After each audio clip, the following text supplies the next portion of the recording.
प्रधानमंत्री देखिए इंदिरा जी की तरह कैसे जवाब देकर आएंगी। वो प्रियंका गांधी है, उसके नाम के आगे गांधी लगा हुआ है। वो इंदिरा गांधी की पोती है। पाकिस्तान को इलाज ऐसा किया था कि पाकिस्तान सदियों उस दर्द को नहीं भूल पाया। बनाइए प्रियंका गांधी को प्रधानमंत्री, देखिए फिर जवाब कैसा मिलता है। हिम्मत भी नहीं होगी करने। नमस्कार, मैं हूं दिनेश कुमार। बांग्लादेशी हिंदू मांगे इंदिरा गांधी। क्या वाकई में बांग्लादेश में अल्पसंख्यक हिंदुओं को अब इंदिरा गांधी के कार्यकाल की याद आने लगी? दरअसल जिस तरीके से बांग्लादेश में हाल ही में हिंसा और राजनीतिक अस्थिरता के कारण हिंदू अल्पसंख्यकों की सुरक्षा गंभीर खतरे में दिखाई दे रही है।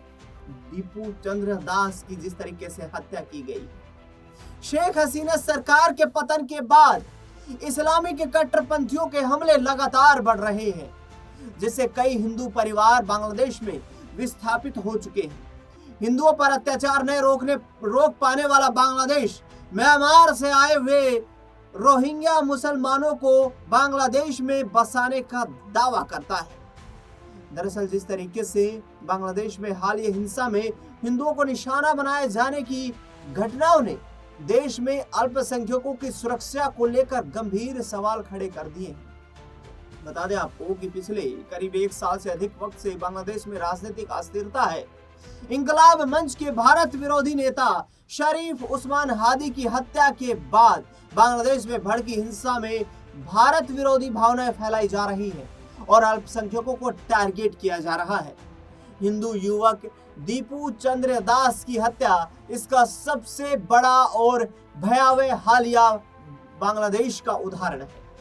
इस पूरे मुद्दे पर कांग्रेस पार्टी के सांसद इमरान मसूद ने बांग्लादेश में हो रहे हिंदुओं की सुरक्षा के खतरे के लिए भारत में इंदिरा गांधी जैसी मजबूत प्रधानमंत्री बनाने की अपील देश की जनता से की है। सुनिए बयान इमरान मसूद का। देखिए, बड़ा दुखद है जो कुछ वहां हो रहा है और जिस तरह से वहां हिंदुओं को मारा जा रहा है और हिंदू बेचारे सड़क पर दौड़कर भारत की तरफ आते हैं और भारत की तरफ बड़ी उम्मीद भरी निगाहों से देखते हैं। लेकिन प्रधानमंत्री बंगाल जाते हैं, कोई चर्चा नहीं करते। प्रधानमंत्री असम जाते हैं, कोई चर्चा नहीं करते। तो ये जो बात है, ये बात बहुत विचलित करती है। हमें सख्त एक्शन लेना चाहिए। बांग्लादेश भारत विरोधी अड्डा बनता जा रहा है और अपने देश की सुरक्षा के लिए बांग्लादेश का स्थिर रहना भारत के लिए बहुत जरूरी है। तो हमें बहुत सख्ती के साथ एक्शन लेना चाहिए। प्रियंका गांधी ने ये बात उठाई। हालांकि प्रियंका गांधी की इस पे आलोचना भी हो रही है कि वो तो गाजा की और उसकी भी बातें करा करती थी और आज इस तरीके से बात कर रही है क्योंकि प्रियंका गांधी प्रधानमंत्री हैं क्या? बना दीजिए प्रियंका गांधी को प्रधानमंत्री, देखिए इंदिरा जी की तरह कैसे जवाब देकर आएंगी। वो प्रियंका गांधी है, उसके नाम के आगे गांधी लगा हुआ है। वो इंदिरा गांधी की पोती है। पाकिस्तान को इलाज ऐसा किया था कि पाकिस्तान सदियों उस दर्द को नहीं भूल पाया। बनाइए प्रियंका गांधी को प्रधानमंत्री, देखिए फिर जवाब कैसा मिलता है।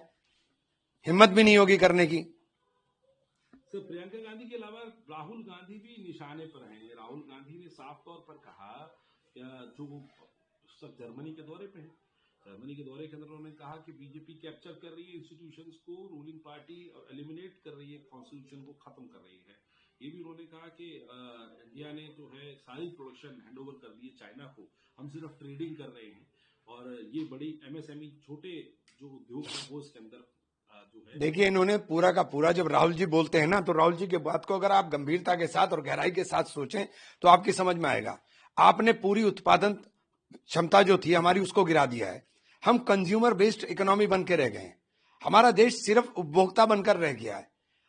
हमारा लोग दोहन कर रहे हैं। हम अगर उत्पादन नहीं करेंगे तो इतनी बड़ी संख्या में लोगों को रोजगार कैसे दे पाएंगे? और लगातार उत्पादन गिर रहा है। जब आप आत्मनिर्भर की बात करते हैं तो आत्मनिर्भरता कहाँ है? हर चीज के ऊपर तो हम डिपेंड हैं चाइना के ऊपर। हर चीज तो बाहर से आती है। रेयर अर्थ मेटेरियल हमारे पास नहीं है। चिप बनाने के लिए आप उनके ऊपर डिपेंड करते हो। दवाइयां बनाने के लिए एपीआई आपके पास नहीं है, आप उसके ऊपर डिपेंड करते हो। तो आप अपने पास क्या है? हमारी उत्पादन क्षमता लगातार गिर रही है और उत्पादन अगर हमारा लगातार गिरेगा तो फिर रोजगार कैसे बढ़ेगा? रोजगार बढ़ेगा नहीं। आप तो सिर्फ कंज्यूमर बेस्ड बनकर रह गए हो कि लोग आए और हमारा दोहन करें। हमारा दोहन हो रहा है। लेकिन सर, जब ये बात राहुल गांधी जर्मनी में जाके करते हैं तो बीजेपी कह रही है कि हर बार विदेश की धरती पे जाके राहुल गांधी देश को बदनाम करते हैं। देश की धरती पे सुना कि आपने आपने सुन लिया देश की धरती पर। और 1960 में नहीं जी रहे हो, अब 2025 है। मोबाइल के अंदर पूरा दुनिया है।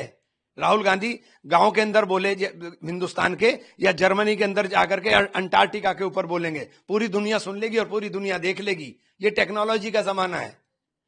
जो राहुल गांधी बात बोल रहे हैं उसको समझिए, उसको देखिए कि वो बोल क्या रहे हैं। आप कहां लेके जा रहे हो देश को? आपने तबाही के कगार पर खड़ा कर दिया मुल्क।